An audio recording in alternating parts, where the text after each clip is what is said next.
This is Akash Sukani and welcome to Samarpan Techno School Biology YouTube channel. આપણે જો રહ્યા હતા chapter number 8 માનવ સ્વાસ્થ્ય અને રોગો. આજે ભણીશું લેક્ચર નંબર 6. અત્યાર સુધી તમે સ્વપ્રતિકારકતા અને સક્રિય પ્રતિકારકતા અને નિષ્ક્રિય પ્રતિકારકતા વિશે વાત કરી. ઓકે, આજે એનાથી રસીકરણથી પણ એક ટોપિક આગળ, એટલે કે વાત કરીશું એલર્જી વિશે. ઘણા કહેતા હોય મને બહુ એલર્જી છે, મને ધૂળની એલર્જી છે, મને પરસેવાની એલર્જી છે, મને ધુમાડાની એલર્જી છે.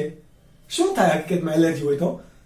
ગળું બળવા માંડે, છીંક આવવા માંડે, બરાબર, નાકમાંથી શ્લેષનો સ્ત્રાવ થવા માંડે, આંખમાં બળતરા થવા માંડે, માથું દુખવા માંડે. આ વિવિધ પ્રકારના લક્ષણો હોય એલર્જીના. તો હકીકતમાં એલર્જી કહેવાય કોને? ઓકે, તો વાતાવરણમાં રહેલા અથવા તો પર્યાવરણમાં રહેલા કોઈ પણ પ્રકારના એન્ટીજન પ્રત્યે શરીર વધારે પડતો પ્રતિચાર આપે. માપમાં આપવાનો હોય, પરંતુ ઓવર, બધું લિમિટની બહાર, ઓવરમાં જ બધું ચાલતું હોય, તો એવા પ્રકારના પ્રતિચારને શું કહેવાશે? એલર્જી. એટલે કે ચોક્કસ એન્ટીજન પ્રત્યે અપાતા વધારે પડતા પ્રતિચાર ને શું કહેવાય? એલર્જી. અને આ એલર્જી માટે જવાબદાર જે કોઈ પણ કારકો હોય એને શું કહેવાય? એલર્જન્સ. શું કહેવાય છે? એલર્જન્સ. એટલે કે આ એલર્જી પ્રેરતા દ્રવ્યોને શું કહેવાય? એલર્જન્સ. એલર્જી પ્રેરતા દ્રવ્યોને શું કહેવાય? એલર્જન્સ. એટલે કે આ એલર્જન્સ કોણ હશે? જેના કારણે જેના કારણે એલર્જી થઈ છે એ, એટલે કે કોણ? એન્ટીજન. એને શું કહેવાય? એલર્જન્સ. હવે તમે વાત કરી ગઈ એલર્જી વિશે, તમે વાત કરી ગયા હશો તો તમને ખ્યાલ હોય કે એલર્જીની પ્રક્રિયામાં કયું એન્ટીબોડી કામ આવે? તો કે એન્ટીબોડી આવે IgE. કેવું? IgE સૌથી ઓછું પ્રમાણ એમનું. IgE એ તમે એવું ભણી ગયા કે માસ્ટ કોષો અને બેઝોફિલ્સ પર એનું વિશિષ્ટ બંધારણ અથવા તો વિશિષ્ટ જોડાણ ધરાવે. એટલા માટે મેં તમને એ ચાર્ટ આપેલો કે એ બધાનો આપણે ક્યાંક ને ક્યાંક ઉપયોગ કરવાના છીએ. તો IgE છે એ માસ્ટ કોષો પર જોવા મળે. હવે તમે ચેપ્ટર નંબર 17, 18, 19 ની અંદર ક્યાંક ભણી ગયા છો, એટલે કે રુધિરવાળું ચેપ્ટર છે એમાં ભણી ગયા છો કે બેઝોફિલ્સ અને માસ્ટ કોષો હોય, એમનું કામ શું હતું? તો કે હતું એન્ટી એલર્જીક પ્રક્રિયામાં ભાગ ભજવે અથવા તો એલર્જીક પ્રક્રિયાને ઉત્તેજે. કોણ? માસ્ટ કોષો અને બેઝોફિલ્સ. તો આપણે અહીંયા દોર્યો છે માસ્ટ કોષ. કોણ દોરેલો છે? માસ્ટ કોષ. અને આપણે નામ નિર્દેશન આપતા જઈએ. માસ્ટ કોષ અને એના ફરતે જે આ વાય આકારનું દોરે છે એ હકીકતમાં શું છે? Antibody E. માસ્ટ કોષ ફરતે વિશિષ્ટ જોડાણ ધરાવે? તો કે યસ. માસ્ટ કોષ શું ધરાવે છે? માસ્ટ કોષ ધરાવે તો કે હિસ્ટેમાઇન અને સેરાટોનિન. શું ધરાવે? હિસ્ટેમાઇન અને સેરાટોનિન.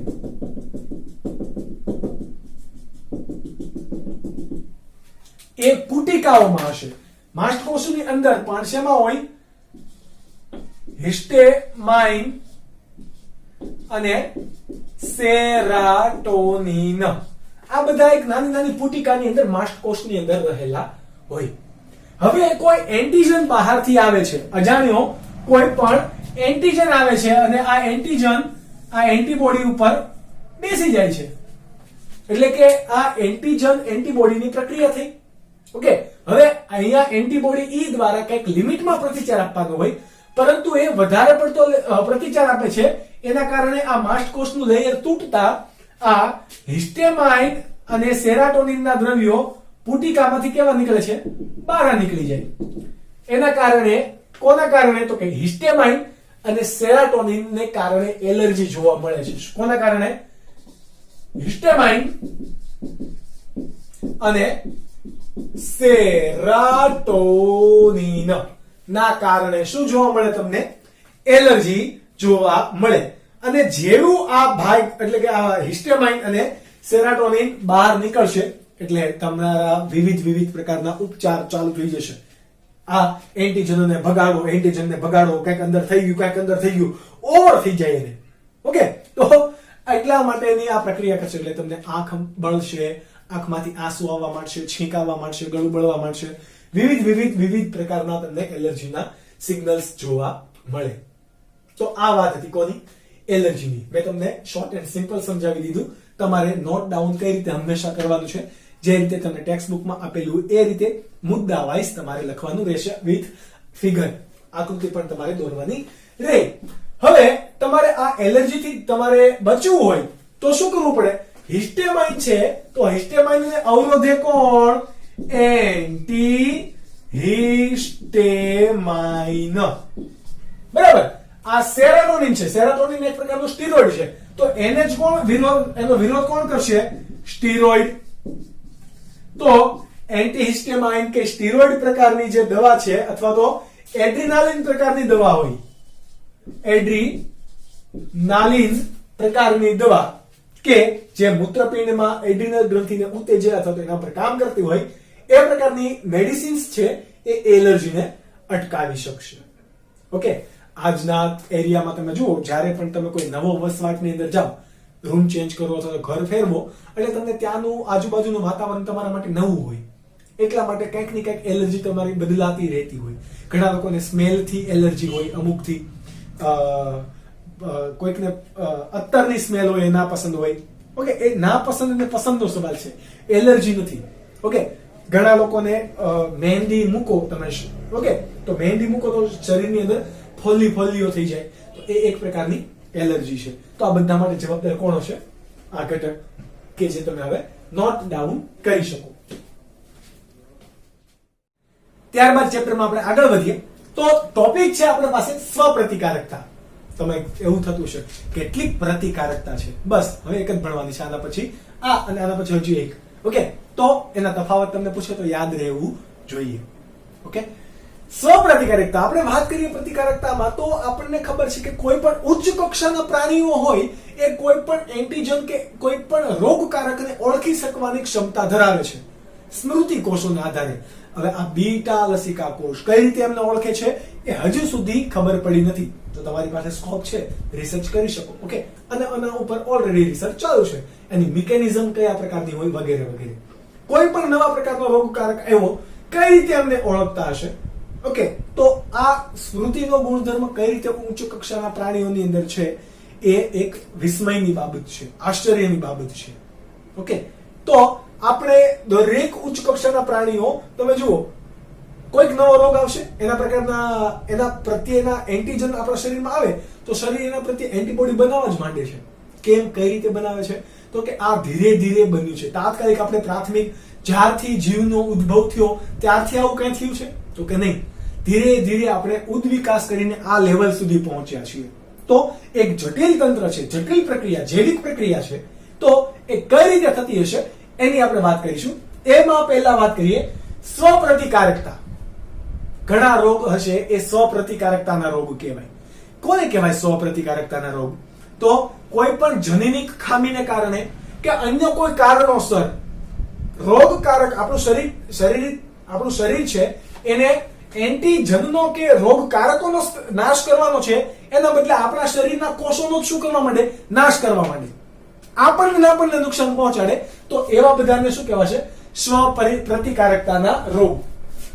સ્વપ્રતિકારકતાના રોગ અથવા તો એ પ્રકારની પ્રતિકારકતાને શું કહેવાય? સ્વપ્રતિકારકતા.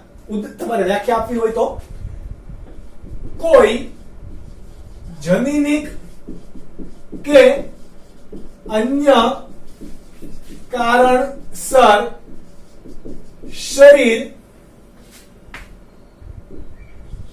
એન્ટીજન અથવા તો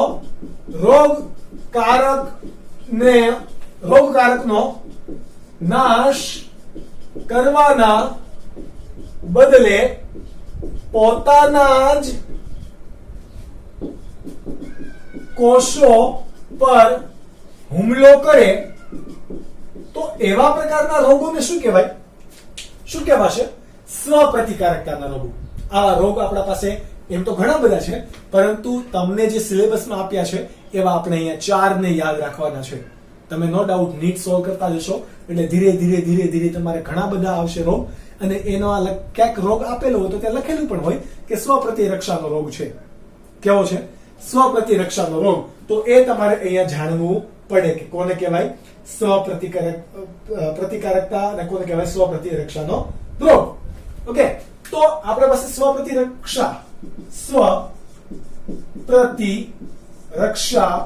રોગ કયા કયા છે? તો કે હમણાં આપણે વાત કરીએ ટોટલ કેટલા? 5 છે આપણા પાસે. પહેલો છે સંધિવા. સંધિપા નહીં, કેવો છે? સંધિપા, કે જેને શું કહેવાય? Rheumatoid arthritis. શું કહેવાશે?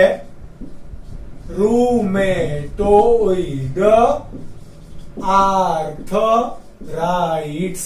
ભારતની અંદર અને તમારા ઘરમાં કોઈકને ને કોઈકને સંધિવા હશે, એટલે કે સાંધાનો દુખાવો હશે. ઓકે, સંધિવા. ત્યારબાદ છે ડાયાબિટીસ. કોણ? ડાયાબિટીસ. ત્યારબાદ ત્રીજો છે કે જે તમે ભણી ગયા ઓલરેડી, SCID. સુપર CID ને પણ કયો? Severe combined immuno deficiency. અને ચોથો છે મલ્ટીપલ સ્ક્લેરોસિસ. કયો? Multiple sclerosis. લેટ્સ સી, આપણે ચાર ને ડિટેલમાં ભણીએ. ઓકે, સૌથી પહેલા વાત કરીએ કોની? સંધિવાની. તો સંધિવા કોને કારણે થાય છે? તો એક પ્રકારની એન્ટીબોડી છે. કયું છે? IgM. કયો? IgM. એન્ટીબોડી તમને ખબર હશે કે જ્યારે કોઈ પણ રોગકારક કે એન્ટીજન આવે તો સૌથી પહેલા નિર્માણ કોણ પામી જાય? IgM. સૌથી પહેલા નિર્માણ પામતી એન્ટીબોડી આ છે. ઓકે, તો આ IgM એ કોના તરીકે ઓળખાય? રૂમેટોઇડ ફેક્ટર તરીકે ઓળખાય. કેમ રૂમેટોઇડ ફેક્ટર તરીકે ઓળખાશે? તો કે આ સંધિવા માટે જવાબદાર કોણ છે? આ એન્ટીબોડી, કે જેનું કામ શું છે? એન્ટીજન સામે રક્ષણ કરવાનું. ઓકે, રોગકારક સામે રક્ષણ કરવાનું, એનો વિરોધ કરવાનો, પરંતુ આપણને નુકસાન કરે છે. કેમ? તો એ આપણે ભણીએ. તો જ્યારે પણ આ આપણા શરીરમાં IgM નું નિર્માણ થશે, ઓકે, IgM નું નિર્માણ થશે એટલે આપણને ખબર છે કે આપણા જે સાંધા હોય, સાંધાના ભાગે શું આવેલું હોય? સાયનોવિયલ પ્રવાહી. શું આવેલું હોય? સાયનોવિયલ પ્રવાહી. બરાબર. આ બે સાંધા હોય, સાંધાની વચ્ચે શું આવેલું હોય? સાયનોવિયલ પ્રવાહી. અને એ જગ્યાને શું કહેવાય? સાયનોવિયલ અવકાશ. આ સાંધાને શું કહેવાય? સાયનોવિયલ પ્રકારનો સાંધો, કે જે ચલિત હોય. કેવા હોય? ચલિત. આ બધા સાયનોવિયલ, કે જે ચલિત સાંધા છે. એ સાયનોવિયલ પ્રવાહી ના કદમાં શું કરે? વધારો કરશે. કોણ? IgM. હવે આ એન્ટીબોડીને એમ લાગે છે કે આપણા જે સાંધા છે એના ભાગે કંઈક નુકસાન થાય એમ છે, તો એ ત્યાં કોઈક રોગકારકો આવે એ પહેલા ત્યાં સાયનોવિયલ પ્રવાહી વધારી દો, એટલે સાંધાના ભાગે આ સાયનોવિયલ પ્રવાહી વધારી દે. બરાબર. જેમ જેમ જેમ જેમ આ પ્રવાહી વધતું જશે એમ આ જે જગ્યા છે એ જગ્યાની સપાટી પર શું લાગે? દબાણ લાગે. એટલે કે આ સાયનોવિયલ સપાટી, એટલે કે સાયનોવિયલ કલા છે. શું છે? સાયનોવિયલ કલા 1 અને કલા 2, એની વચ્ચે દબાણ લાગે, જેના પરિણામે શું થાય? સાંધામાં દુખાવો થાય. શું થશે? સાંધામાં દુખાવો થાય. પ્લસ હજી શું થશે? આની અંદર કલા પેનસ નામની કણિકાઓ ઉત્પન્ન થશે. કલા પેનસ નામની કણિકા. શું થાય? આ સાયનોવિયલ પ્રવાહીની અંદર કલા પેનસ નામની કણિકા ઉત્પન્ન થાય. હવે આ સાંધો જે હશે ત્યાં તંતુમય પેશી આવેલી હોય. શું આવેલી હોય? તંતુમય પેશી. આ તંતુમય પેશી પ્લસ કોણ હવે ત્યાં થઈ ગયું? કલા પેનસ કણિકા, કે જે અસ્થિમય કણિકા હોય, એકદમ મજબૂત કણિકાઓ છે, નાની નાની નાની પાવડર જેવી. ઓકે, હવે જેમ આ કણિકાનો ભરાવો થશે તંતુમય પેશી સાથે, તો હવે એ ભાગે ઘસારો પણ વધશે. કેમ? તો કે અહીંયા બધું ઘન માધ્યમ થઈ ગયું. સાયનોવિયલ પ્રવાહી શા માટે હતું? એકબીજા ઉપર આરામથી સરકી શકે એટલા માટે. હવે વચ્ચે કલા પેનસ કણિકા આવી ગઈ અને તંતુમય પેશી સાથે જોડાઈ ગઈ, તો વચ્ચેની સપાટી હવે કેવી બની ગઈ? ધીરે ધીરે અસ્થિમય બનવા માંડી. કેવી મળી બનવા? અસ્થિમય. અને એ આજુબાજુના હાડકા જોડે ઘર્ષણ કરશે. આ ઘર્ષણ કરે એટલા માટે હવે આપણે સાંધા હલનચલન કરવું હોય એટલે કેવા થાય? દુખાવો થશે.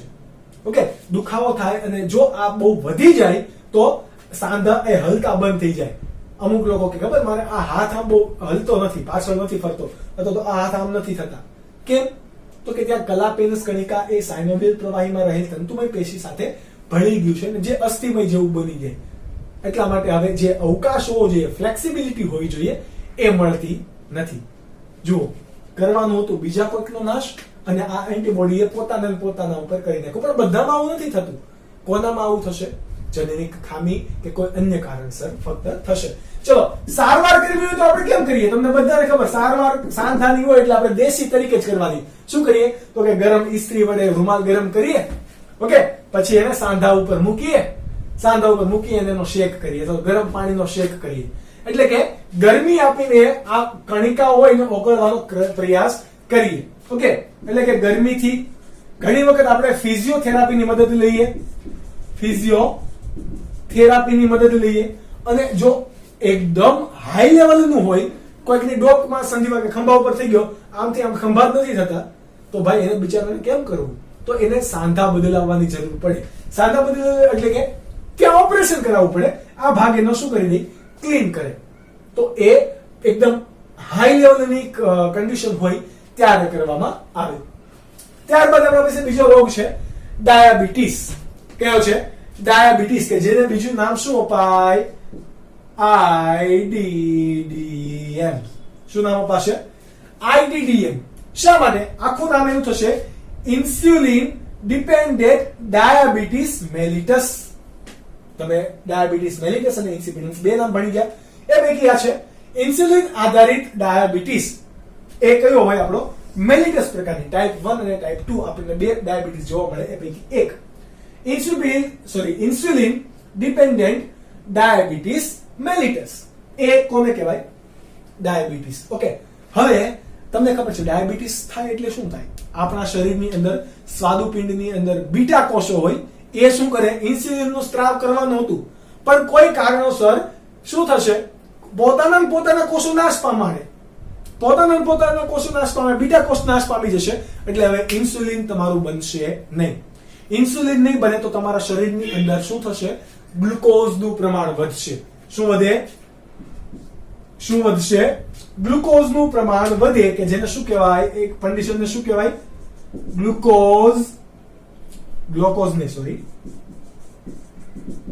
ગ્લુકોઝનું પ્રમાણ વધે એને શું કહેવાય? હાઇપરગ્લાયસેમિયા. હાઇપર એટલે કે વધારે, ગ્લાયસેમિયા એટલે કે ગ્લુકોઝનું પ્રમાણ, બરાબર, એટલે કે શર્કરાનું પ્રમાણ, તો ગ્લુકોઝનું પ્રમાણ વધે એ કન્ડિશનને શું કહેવાશે? હાઇપરગ્લાયસેમિયા. ત્યારબાદ ઘણી વખત આ રુધિરની અંદર વધે. ગ્લુકોઝનું પ્રમાણ શેમાં વધશે? રુધિરમાં.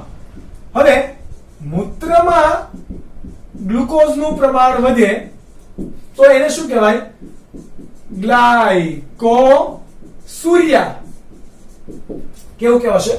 ગ્લાયકોસુરિયા. પેલા પણ જુઓ, હાઇપરગ્લાયસેમિયા છે, જ્યારે હવે ગ્લાયકોસુરિયા છે. ત્યારબાદ છે તમારું વારંવાર તમારે મૂત્રનો સ્ત્રાવ કરવો પડે. આવા પેશન્ટ હોય એને જોજો પેશાબ વધારે લાગશે, એટલે કે વારંવાર મૂત્ર આવવું, તો એને શું કહેવાય?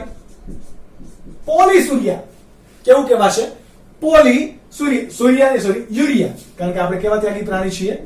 યુરિયા ત્યાગી પ્રાણી છીએ, એટલા માટે પોલીસુરિયા. હવે વારંવાર તમારે મૂત્ર ત્યાગ કરવા જવું પડે છે, તો ઓબ્વિયસલી છે કે તમને તરસ પણ કેવી લાગવાની છે? વધારે. તો વધારે તરસ લાગવું એને શું કહેવાય? પોલિડિસ્પિયા. વધુ તરસ લાગશે તો એ લક્ષણને શું કહેવાય? પોલિડિસ્પિયા. ફક્ત આટલું જ નહીં, જે ડાયાબિટીસ નો પેશન્ટ હોય એને જોજો ગળ્યું ખાવાનું મન પણ બહુ થશે અને એને કંટ્રોલમાં ખાવાનું હોય, પરંતુ એ બિચારાને ભૂખ બહુ લાગશે. તો વધારે ભૂખ લાગે એની કન્ડિશનને શું કહેવાય? પોલિફેમિયા. ક્યાં લખીશું? વધુ ભૂખ લાગવી, તો એને શું કહેવાશે? પોલિફીમિયા. શું કહેવાશે? પોલિફીમિયા. તો આ તમારે વાત થઈ ગઈ ડાયાબિટીસના લક્ષણોની. તો 1 2 3 4 અને 5 આ 5 લક્ષણો તમારે યાદ રાખવાના છે, જે તમને એનસીઆરટી અને નીટ બેઝ તમને પૂછશે. ત્યારબાદ વાત કરીએ એસસીઆઈડી. તો તમે ઓલરેડી આને ભણી ગયા છો, સિવિયર કમ્બાઇન્ડ ઇમ્યુનોડેફિશિયન્સી. ઓકે, નાની 4 વર્ષની બાળકી યાદ કરો તમે ચેપ્ટર. ઓકે, નાની 4 વર્ષની બાળકી હતી, જનીન થેરાપીમાં આપણે વાત કરી હતી. નાની 4 વર્ષની બાળકી હતી કે જેની અંદર એડીએ ઉત્પન્ન થતું નહોતું, એટલે કે કોણ? તમારું ડીએમિનેઝ. કેવું ડીએમિનેઝ? એડેનાઇન અથવા તો એડિનાઇલિક ડીએમિનેઝ ઉત્પન્ન થતું નહોતું, કે જે હકીકતમાં કોણ ઉત્પન્ન કરે? તો કે એના માટે જવાબદાર જનીન હોય. એ જનીન ક્યાં હોય? તો કે ટી લસિકા કોષની અંદર. તો ટી લસિકા કોષ જ અહીંયા નથી. રોગ પ્રતિકારક તંત્રની અંદર ભાગ ભજવતા ટી લસિકા કોષની જ ઉણપને કારણે કયો રોગ ઉત્પન્ન થાય? Severe combined ઇમ્યુનોડેફિશિયન્સી.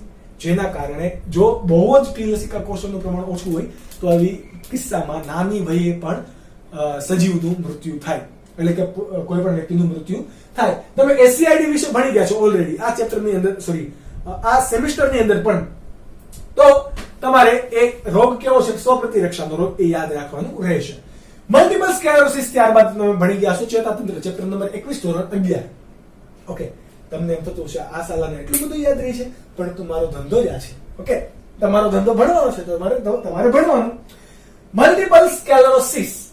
મલ્ટીપલ સ્ક્લેરોસિસના કારણે તમારે જ્યારે તમારો ચેતાકોષ હોય, તમને ખબર છે ચેતાકોષ પર શું આવેલું હોય? મજ્જાપડ આવેલું હોય. શું આવેલું હોય? મજ્જાપડ. વચ્ચે શું હશે? ચેતાક્ષ હશે, કે જ્યાંથી ઉર્મી વેગ વહન થવાના છે. આ મજ્જાપડ શાનું બનેલું હોય? લિપિડનું બનેલું હોય. એટલે ઉર્મી વેગ અહીંયાથી જ વહન થશે અને ચોક્કસ દિશામાં વહન પામશે. પરંતુ કોઈ કારણોસર આ મજ્જાપડ એ શું થઈ જાય? દૂર થઈ જાય છે.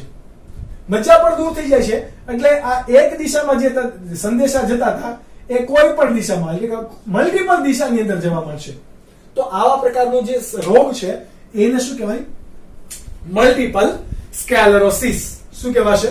મલ્ટીપલ સ્ક્લેરોસિસ, કે જે ચેતાતંત્રની એક અનિયમિતતા છે. શું છે? ચેતાતંત્રની અનિયમિતતા. તો આ તમારા જે ચેપ્ટર બેઝ તમારા થઈ ગયા સિલેબસના આધારે, સ્વપ્રતિકારકતાના રોગ, સ્વપ્રતિરક્ષાના રોગ, તો આ 4 તમારે યાદ રાખવાના છે. તો આને નોટ ડાઉન કરી લો. મોસ્ટ આઈએમપી સવાલ છે આ. ત્યારબાદ આજના લેક્ચર માટે આપણો લાસ્ટ ટોપિક અને બધી જ પ્રતિકારકતામાં છેલ્લી પ્રતિકારકતા, દૈહિક રોગ પ્રતિકારકતા. કોને કહેવાશે દૈહિક રોગ પ્રતિકારકતા? તો જે રોગ પ્રતિકારકતામાં ઘણી એવી રોગ પ્રતિકારકતા છે કે જેની અંદર આપણા શરીરના અંગો કે પેશીઓ ભાગ લે છે. કોણ? જે રોગ પ્રતિકારકતામાં અંગો કે પેશીઓ ભાગ લેતા હોય એવા પ્રકારની રોગ પ્રતિકારકતાને શું કહેવાય? દૈહિક રોગ પ્રતિકારકતા કહેવાશે. કોણ કોણ આની અંદર હોય? તો કોષોની વાત કરીએ તો હમણાં આપણે પહેલી જ વાત ઉડીને કોણ આપણી નજરે ચડે? બી લસિકા કોષ. સોરી, હું બીટા ક્યારનો બોલું છું, પણ બી લસિકા કોષ અને ટી લસિકા કોષ. ઓકે, ત્યારબાદ અંગની વાત કરીએ તો લસિકા આવે છે, તો લસિકા અંગો પણ હોય. શું હોય? લસિકા અંગો. તો આપણે ભણીશું લસિકા અંગો.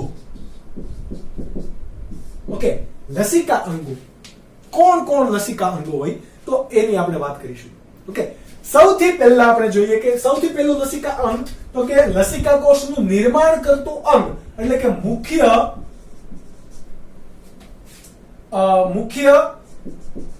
લસિકા અંગ કયું છે? મુખ્ય લસિકા અંગ એટલે કે લસિકા કોષનું નિર્માણ કરતું અંગ એ આપણું કયું છે? અસ્થિ મજ્જા. કયું છે? અસ્થિ મજ્જા. હકીકતની અંદર તો અસ્થિ મજ્જા એ દરેક રક્તકણનું નિર્માણ સ્થાન છે. આરબીસી, ડબલ્યુબીસી, બરાબર. ડબલ્યુબીસી ની અંદર આ લસિકા કણોનું નિર્માણ પણ કોણ કરશે? અસ્થિ મજ્જા જ કરશે. બી પ્રકારના લસિકા કણ હોય કે પછી ટી પ્રકારના લસિકા કણ હોય, બધાનું નિર્માણ કોણ કરશે? લસિકાનું અસ્થિ મજ્જા. એટલા માટે એને કેવું કીધું છે? મુખ્ય લસિકા અંગ. કે એ શું કરે છે? નિર્માણ કરે છે. કોનું? લસિકા કોષોનું. ત્યારબાદ જોઈએ આપણા પાસે પ્રાથમિક, મુખ્ય નહીં પરંતુ કેવું? પ્રાથમિક લસિકા અંગ. તો કે આને તો ભાઈ ખાલી નિર્માણ જ કર્યું ને. શું કર્યું? નિર્માણ જ કર્યું. હવે પરિપક્વ કે એને ચોક્કસ કોષની અંદર કોણ ફેરવે છે? આને બી અને ટી નું સિમ્પલ, આને બી અને ટી એવું ના કીધું, પરંતુ લસિકા કોષનું નિર્માણ કર્યું. હવે એને બી લસિકા સેલ કે ટી લસિકા સેલ કોણ બનાવશે? અસ્થિમજ્જા, અસ્થિમજ્જા અને થાઇમસ. અસ્થિમજ્જામાંથી નિર્માણ પામેલા અમુક લસિકા કોષ એ અસ્થિમજ્જામાં જ કેવા થશે? પરિપક્વ બનશે. તો એવા પ્રકારના લસિકા કોષને શું કહેવાશે? બી લસિકા કોષ. અને એ પૈકી અમુક લસિકા કોષ જેમ કે T1 પ્રકારના લસિકા કોષો છે, તો એ પરિપક્વ ક્યાં થશે? થાઇમસ ગ્રંથિમાં. તો એને શું કહેવાશે? ટી લસિકા કોષ. હવે તમને હું આ બંને અંગના સ્થાન જણાવું. અસ્થિમજ્જા ક્યાં હોય? તો કે લાંબા હાડકા છે. લાંબા હાડકા એટલે કે આ હાડકું છે, આ હાડકું છે, પગના હાડકા છે. તો લાંબા હાડકાને આપણે તોડીએ તો વચ્ચે પોલાણ નીકળે કે જેને શું કહેવાય? બોન મેરો. તો એ બોન મેરો ને કોણ? અસ્થિમજ્જા. જો ત્યાં જ અસ્થિમજ્જામાંથી નિર્માણ પામેલા લસિકા કોષ ત્યાં જ રહીને પરિપક્વ થાય છે, તો એને શું કહેવાશે? અસ્થિમજ્જા, બી લસિકા કોષ. અને એ લસિકા કોષ થાઇમસ ગ્રંથિમાં આવીને, થાઇમસ ગ્રંથિ ક્યાં હોય? તો કે હૃદયની કર્ણકની દીવાલ એટલે કે ઉપરની બાજુ, એની પૃષ્ઠ બાજુએ, આ નીચેની બાજુ વક્ષ થાય, પૃષ્ઠ બાજુ ઉપરની બાજુ છે. આપણે ચતુષ્પાદી એટલે આ રીતે લેવાનું. આ વક્ષ બાજુ, ઉપરની બાજુ પૃષ્ઠ. તો ત્યાં નાની એમથી એક ગ્રંથિ આવેલી છે કે જેને શું કહેવાય? થાઇમસ ગ્રંથિ. આ થાઇમસ ગ્રંથિ બાળકોની અંદર કેવી હોય? વિકસિત હોય. જેમ જેમ જેમ જેમ વૃદ્ધ થતા જશો એમ ધીરે ધીરે આ નાબૂદ થઈ જશે. એટલે કે પેલા રોગ પ્રતિકારકતા કેવી હશે? વધારે હશે, પરંતુ વૃદ્ધ વ્યક્તિની અંદર રોગ પ્રતિકારકતા ઓછી હોય. આ બધું તમે ભણી ગયા ક્યાં? તો કે ચેપ્ટર નંબર 22 ની અંદર. ઓકે, થાઇમસ ગ્રંથિ વિશે.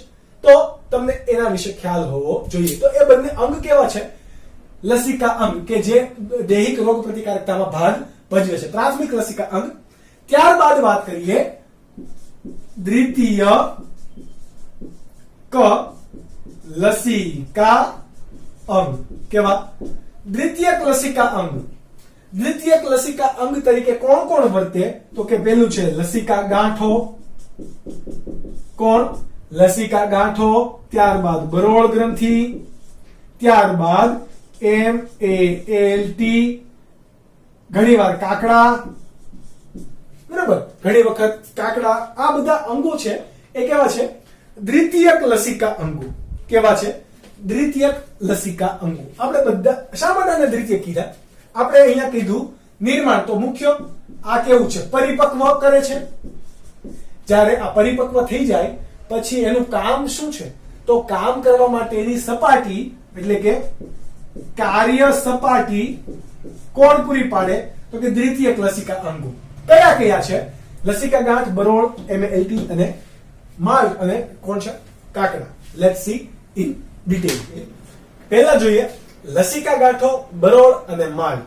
ત્રણે આપણે ડિટેલમાં વાત કરીએ. ત્રણ કોના તરીકે ઓળખાશે? દ્વિતીય લસિકા અંગ. સૌથી પહેલા વાત કરીએ લસિકા ગાંઠોની. તો આપણા શરીરમાં, આખા શરીરમાં શું આવેલું છે? જેમ રુધિર વાહિની આવેલી છે એમ લસિકા વાહિની પણ આવેલી છે. હવે લસિકા વાહિનીઓનું જ્યાં ગૂંચળું બનતું હશે ત્યાં એક ગાંઠ જોવા મળશે. એટલે કે આવી રીતે બધી લસિકા વાહિનીઓ બધી ભેગી થતી હોય, આવી રીતે આમ પસાર થતી હોય, તો આ ભાગે શું હોય? એક ગાંઠ જોવા મળે. બરાબર. તો આપણા શરીરમાં આવી ઘણી જગ્યાએ લસિકા ગાંઠો આવેલી હોય. તો આ લસિકા ગાંઠો શું કરશે? જ્યારે પણ લસિકા વાહિનીમાંથી લસિકા વહેતું હોય, એ લસિકાની અંદર કોઈ રોગકારકના એન્ટીજન કે રોગકારક સજીવ આવે છે તો એને લસિકા ગાંઠમાં એ પકડી રાખશે. કોણ? લસિકા ગાંઠો પકડી રાખ્યું. હવે એ લસિકા ગાંઠની અંદર એન્ટીજન છે કોઈ રોગકારકના, તો ત્યાં બી લસિકા સેલ એટલે કે બીટા લસિકા કોષો શું કરશે? એ એન્ટીજન વિરોધી એન્ટીબોડી ઉત્પન્ન કરશે. અને એ કરવામાં કોણ મદદ કરશે? ટી લસિકા સેલ. તો આ રીતે શું કરે? એ એન્ટીજન વિરોધી એન્ટીબોડી બનાવી લીધા, તો હવે એને જોડી દેશે, એટલે એગ્લુટિનેશન કરી દે, એન્ટીજનની અસરને કેવી કરી દેશે, નાબૂદ કરી દેશે. તો એ લસિકા ગાંઠે શું કર્યું, તો કે લસિકા કોષને અથવા તો એન્ટીબોડીને કોઈ પણ જગ્યાએ કાર્ય કરવા માટેનું સ્થાન પૂરું પાડ્યું, એટલે કે કાર્ય સપાટી પૂરી પાડી, એટલા માટે કેવું છે દ્વિતીય લસિકા અંગ. ત્યારબાદ વાત કરીએ બરોળ, સ્પ્લીન. બધાને ખબર, બરોળ એક નાનું ઊમથું સ્વાદુપિંડથી ઉપર આવેલું થોડુંક સાઈડમાં એક ગ્રંથિ છે કે જે કોના તરીકે ઓળખાય, સ્પ્લીન તરીકે. આ સ્પ્લીન એટલે કે તમે એવું સાંભળ્યું હશે કે રક્તકણનું સ્મશાન સ્થાન, એટલે કોણ, બરોળ ગ્રંથિ. નાની એમથી વટાણાથી થોડીક મોટી હોય આવડી એમથી ગ્રંથિ છે કોણ, બરોળ ગ્રંથિ, કે જ્યાં દરેક રક્તકોષો નાશ પામશે. એટલે કે રક્તકોષોનું આયુષ્ય કેટલું હોય, તમારા 120 દિવસ. તો 120 દિવસ પછી એ નાશ પામીને નિકાલ થવા માટે ક્યાં આવશે, બરોળ ગ્રંથિમાં. એટલા માટે એને શું કહેવાય, સ્મશાન કહેવાય. તો ઓબ્વિયસ વસ્તુ છે, બધું બ્લડ ત્યાં આવવાનું છે, નુકસાન પામેલું પણ. તો એમાં પણ જો એન્ટીજન આવે છે, કોઈ રોગકારક સજીવના એન્ટીજન આવે છે, ક્યાં, તો કે બરોળમાં. તો બરોળની અંદર પણ શું આવેલા હશે, બી લસિકા કોષો આવેલા હોય. તો આ બી લસિકા કોષો ત્યાં પણ શું કરે, આ એન્ટીજનની અસરને નાબૂદ કરી દેશે. તો અહીંયા પણ એ બરોળ ગ્રંથિ એન્ટીજનનું શું કરી દેશે, ભક્ષણ. કોના વડે, બી લસિકા કણ વડે. તો બી લસિકા કોષ એ ફરીથી અહીંયા કાર્ય સપાટી પૂરી પાડે છે, કોણ, બરોળ ગ્રંથિ. તો એ કયું છે, દ્વિતીય લસિકા અંગ. ત્યારબાદ વાત કરીએ માલ્ટ, MALT, માલ્ટ. આખું નામ છે એનું મ્યુકસ, એટલે કે શ્લેષ્મ એસોસિએટેડ, એટલે કે જોડાયેલું, લિમ્ફેટિક ટિશ્યુ. ટિશ્યુ એટલે કે પેશી, ને લિમ્ફેટિક એટલે કે લસિકા. શ્લેષ્મ વડે જોડાયેલી લસિકા પેશી. આપણા શરીરની અંદર પાચન માર્ગ લઈ લઈએ. કોણ પેલા, પાચન માર્ગ, ત્યારબાદ શ્વસન માર્ગ, અને માદાની અંદર યોનિ માર્ગ. કોની અંદર, યોનિ માર્ગ. કોની અંદર હોય, માદામાં જ હોય. હવે કોઈ છોકરા એમ ન કેવું, સર અમારે તો કે કીધું જ ને ભાઈ યોનિ માર્ગ છે આ. ઓકે, શું છે, યોનિ માર્ગ છે. તમારે ના હોય, ઓકે, તમારે શિશ્ન હોય, મૂત્ર જનન માર્ગ તરીકે. જ્યારે માદાની અંદર જનન માર્ગ તરીકે કોણ આવેલું હોય, યોનિ માર્ગ આવેલું હોય. તો આ બધા જ પાચન માર્ગની અંદર પણ જુઓ, આંતરડું, તમે એનો પાચન માર્ગનો આડ છે તમે ભણી ગયા ચેપ્ટર નંબર 16 ધોરણ 11 માં. તો એમાં તમે ભણી ગયા કે અધઃ શ્લેષ્મ સ્તર અને શ્લેષ્મ સ્તર આવેલું હતું. તો કે યસ, શ્વસન માર્ગમાં પણ તમને ખબર છે કે નાકની અંદર જો શ્લેષ્મનો સ્ત્રાવ થાય છે, તો ત્યાં પણ શું આવેલું હોય, શ્લેષ્મ સ્તર આવેલું હોય. અને યોનિ માર્ગમાં પણ શું આવેલું હોય, શ્લેષ્મ સ્તર આવેલું હોય, કે જે પ્રજનન કે સંભોગ કે મૈથુન ક્રિયા દરમિયાન એ ઘર્ષણ નિરોધક તરીકે વર્તે. હવે એ ઘર્ષણ નિરોધક તરીકે વર્તે છે, પરંતુ એનું બીજું કામ પણ શું હશે, કે આ ત્રણ માર્ગ કે જ્યાં શું આવેલું છે, શ્લેષ્મ સ્તર આવેલું છે, એની સાથે સાથે અંદરની બાજુએ શું આવેલું છે, લસિકા પેશી પણ આવેલ છે. શું આવેલ છે, લસિકા પેશી. એટલે કે આ બધી પેશીના સ્તર છે એમાં જ કોણ આવેલું છે, લસિકા આવેલી છે, કે જે શું કામ કરશે, અગર બહારથી કોઈ પણ એન્ટીજન આવે છે તો એને નાશ કરી દે છે. કઈ રીતે, તો કે આપણા શરીરમાં ખોરાક વડે કોઈ બહારથી રોગકારક સજીવો આવે છે અને એ એન્ટીજન પ્રોડ્યુસ કરે છે. તો શરીરમાં રહેલ પાચન માર્ગ કે જેમાં શ્લેષ્મ સ્તર રહેલું છે, ત્યાં પણ શું છે, લસિકા પેશી. એટલે કે આપણે એને શું કહેવાશે, માલ્ટ, MALT, મ્યુકસ આધારિત લસિકા પેશી, કે જે શું કરશે, રોગકારક સજીવોનો નાશ કરશે. ત્યારબાદ પાચન માર્ગની પછી શ્વસન માર્ગ. તો શ્વસન માર્ગની અંદર પણ જ્યારે પણ આપણે શ્વાસોશ્વાસની ક્રિયા કરીએ ત્યારે નાક દ્વારા ઘણા બધા બહારના બેક્ટેરિયા કે એ સજીવો શરીરમાં પ્રવેશતા હોય અને એ અંદર જઈને પ્રોડ્યુસ કરે કોણ, એન્ટીજન બનાવવાનું. તો આ એન્ટીજનને નાશ કરવા માટે પણ શ્વસન માર્ગ શું કરશે, શ્લેષ્મનો સ્ત્રાવ કરશે અને એની સાથે સાથે શું કરે, લસિકા પેશી છે, લસિકા પેશી બીટા લસિકા કોષનો માંથી એન્ટીબોડીનો સ્ત્રાવ કરવા માંડશે. એવી જ રીતે યોનિ માર્ગ. તો કે યોનિ માર્ગ પણ એક બેક્ટેરિયાના શરીરમાં પ્રવેશવા માટેનો માર્ગ છે. ઓકે, તો યોનિ માર્ગમાં પણ શું હશે, તો કે સેમ ટુ સેમ એ રીતે રચના. તો કે એમાં પણ ચિકાસવાળી રચનાની સાથે લસિકા પેશી આવેલ છે કે જે બીટા લસિકા કોષ ઉત્પન્ન કરશે કે જે પરજાત દ્રવ્યો અથવા તો રોગકારક સજીવોના એન્ટીજનને દૂર કરી દેશે, નાબૂદ કરશે. ઓકે, તો આ ત્રણે ત્રણ કોણ કહેવાશે? બરોળ, લસિકા ગાંઠ અને માર્ગ. કેવું કહેવાય? દ્વિતીયક લસિકા અંગ. તો આટલું હતું તમારા ચેપ્ટર નંબર 6 માટે. તમે ફરીથી આ વાંચજો, મહેનત કરજો, કારણ કે બહુ ઈઝી ટોપિક છે લસિકા અંગો. તમારે ડિટેલમાં વર્ણવવાનો છે. મેં તમને ઇન શોર્ટ અહીંયા આપેલ છે કે જે તમે નોટ ડાઉન કરી શકો. મળીશું આપણે નવા લેક્ચરમાં, લેક્ચર નંબર 7 માં એઇડ્સ જોઈશું અને લેક્ચર નંબર 8 ની અંદર કેન્સર અને તેના અટકાવવાના ઉપાયો જોઈશું. ઓકે, નેક્સ્ટ 4 લેક્ચર ની અંદર આપણે ચેપ્ટર પૂરું કરીશું. તો એ માટે પહેલા તમે આ ક્લિયર કરજો, વાંચજો, યાદ રાખજો. મળીશું ફરીથી. ત્યાં સુધી બાય બાય.